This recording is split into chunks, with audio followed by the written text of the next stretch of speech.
Most people think that when the yellow tape comes down and the flashing lights fade into the night, the story ends. They think the police, the paramedics, or some magical government agency stays behind to tidy up the mess. They don't. They take the body, they take the evidence, and they leave the nightmare behind for the family to deal with. Or they call us. Welcome to the graveyard shift of the graveyard shift.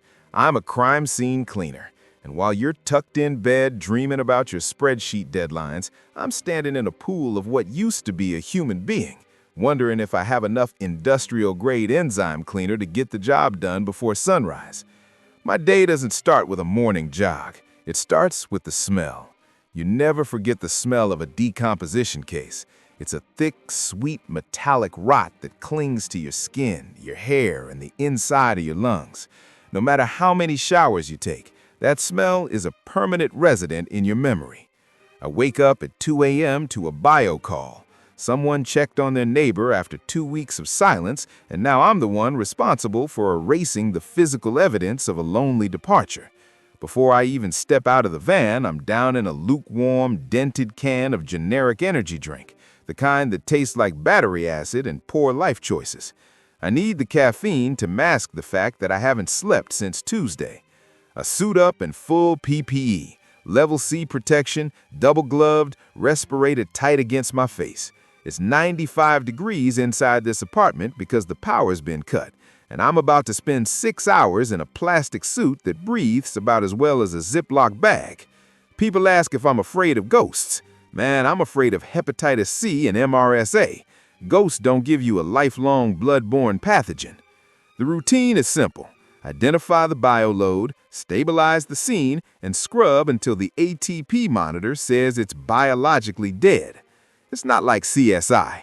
There are no blue lights and dramatic music. It's just me, a scraper, a gallon of peroxide-based chemicals, and the haunting realization that life is a lot more liquid than the textbooks lead you to believe.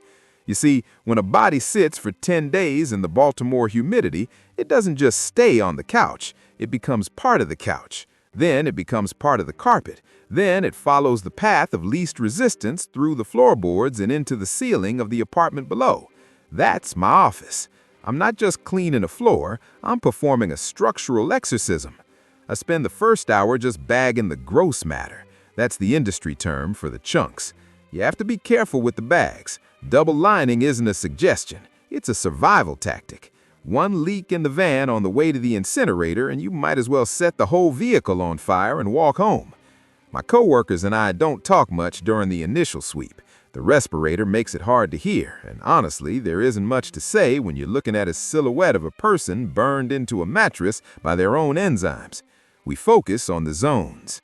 Zone 1 is the impact site. Zone 2 is the secondary contamination.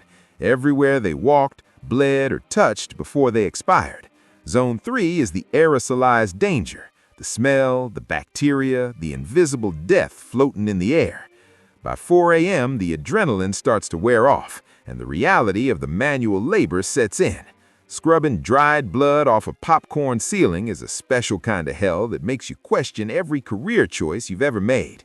You look at the family photos on the mantle, and you see the person as they were, smiling at a graduation, holding a baby. Then you look down at the brown stain you're currently saturating with foam, and you realize how fragile the whole being alive thing really is.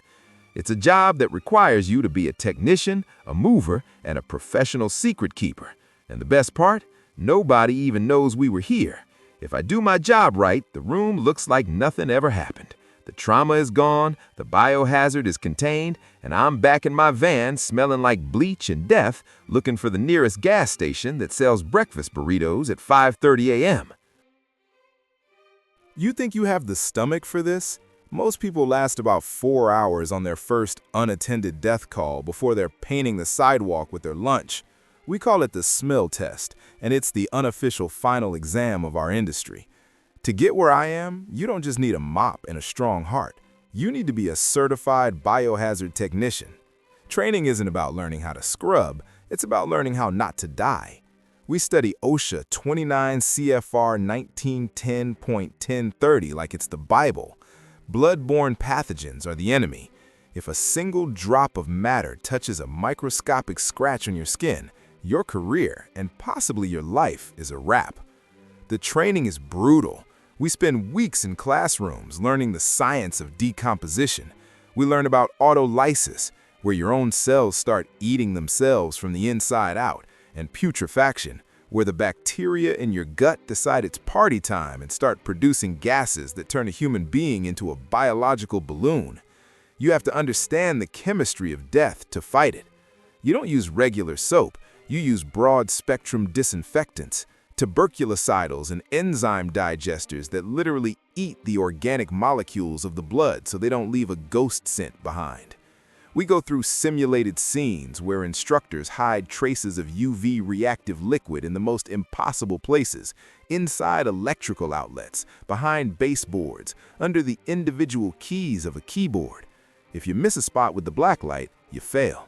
Because in the real world, missing a spot means a family moves back into a house that's still growing a colony of staph infection. Then there's the gear. You have to learn how to live in a DuPont Tyvek suit. You learn how to tape your gloves to your sleeves so there's zero skin exposure. You learn how to breathe through a P100 HEPA filter while doing heavy lifting in a room that feels like a furnace. The physical toll is one thing, but the psychological screening is what really thins the herd. They show you photos of scenes that would make a horror director quit the business. They want to see if you blink. They want to see if you can maintain a professional detachment. You're not there to mourn, you're there to remediate. If you start thinking about the victim as a person with a story, you're finished. You have to see it as a puzzle. The fluid moved from point A to point B through the floor joists. That's the only way to survive. We also have to be experts in hoarding remediation. Sometimes the death isn't the hardest part. It's the 3 tons of garbage, old newspapers, and 40-year-old cat urine that's protecting the body. You have to learn how to operate heavy machinery in cramped spaces, how to identify structural integrity issues caused by moisture, and how to handle hazardous waste disposal according to federal law. You're a part scientist, part construction worker, and part hazardous materials handler. The failure rate for new recruits is astronomical, around 80% within the first 6 months. Most quit because they can't handle the liquefaction phase of a body. Others quit because they can't handle the silence. But for the 20% of us who stay, we become a different breed. We develop a sense of humor that would get us arrested in a normal social setting. We talk about maggot migrations over lunch and debate the best brand of industrial-grade degreaser like we're talking about sports. It's a defense mechanism. If we didn't laugh, we'd be as cold as the clients we're cleaning up after us. You learn that the human body is just a complex chemical machine, and when it breaks down, it's just physics and biology doing their thing. Training never really ends either. Every new virus, every new strain of drug-resistant bacteria means a new protocol. We are the wall between the public and the pathogens that the morgue leaves behind. It's high stakes, high stress, and the tuition is paid in sweat and the loss of your sense of smell. But hey, at least I never have to worry about a boring day at the office. Every call is a new disaster, and I'm the only one crazy enough to walk toward it with a bucket and a smile. Let's talk about the call that still keeps me awake, even when I'm 3 pots of coffee deep. It was a tactical resolution cleanup, the polite way of saying a SWAT entry that went south. High-end suburban home, 3 o'clock on a rainy Tuesday. The suspect had barricaded himself in the master bedroom with a 12 gauge after a domestic dispute. By the time the entry team was done, the room looked like a Jackson Pollock painting done in deep crimson and bone white. The challenge? Brain matter and bone fragments aren't like liquid blood. They're sticky. They get into the vents, behind the wallpaper, inside the light fixtures, and even into the popcorn texture of the ceiling. I spent 14 hours in that room, and I wasn't alone. I had the ghosts of the situation staring back at me from the shattered mirrors. I remember the smell of gun smoke mixed with the metallic tang of fresh blood. It's a scent that cuts right through even the best respirator filters. The first 3 hours were just gross matter recovery. I'm on my hands and knees with a specialized vacuum and a set of scrapers, picking up pieces of a person that are now technically hazardous waste.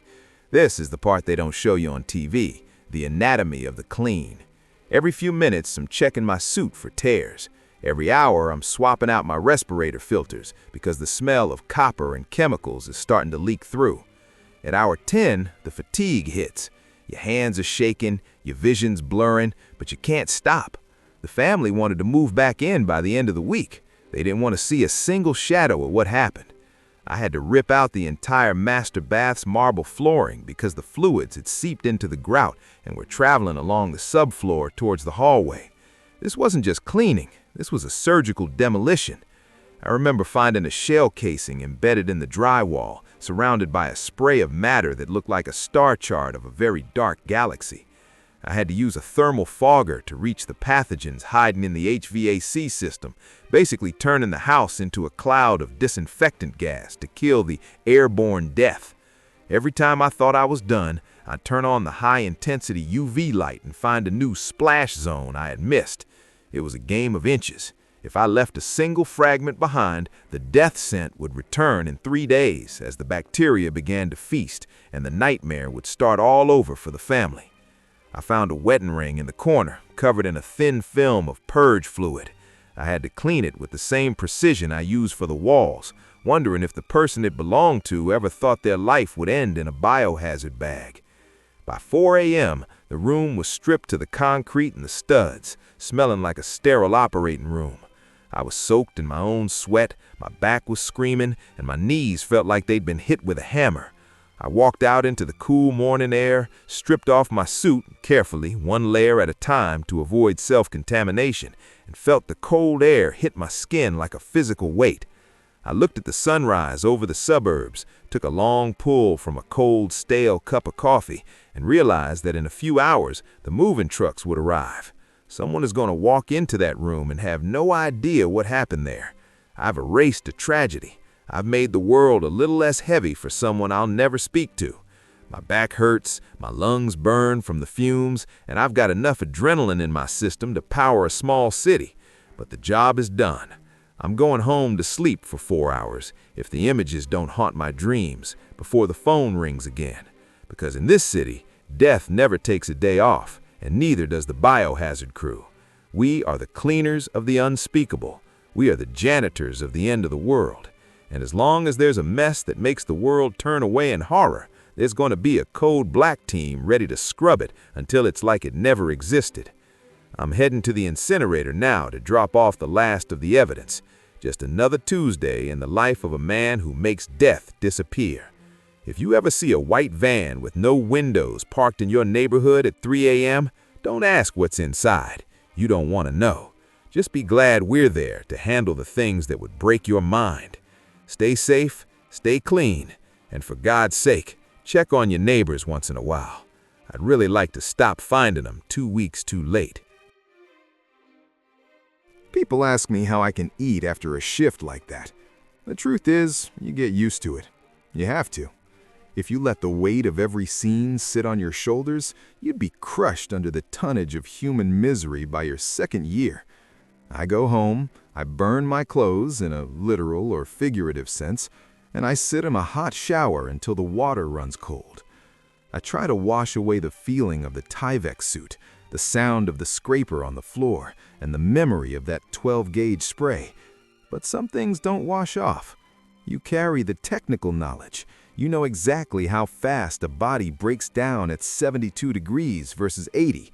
You know that hardwood is a sponge and that drywall is a death trap for biomatter. This job changes how you see everything. You walk into a nice hotel and you don't see the fancy curtains. You see the potential splash zones and wonder if they used an ATP monitor after the last guest left. It's a cynical way to live, sure, but it's the price of admission for seeing the world as it really is. We are the essential workers that nobody wants to acknowledge. We are the ones who step into the void so that society can keep pretending that everything is fine.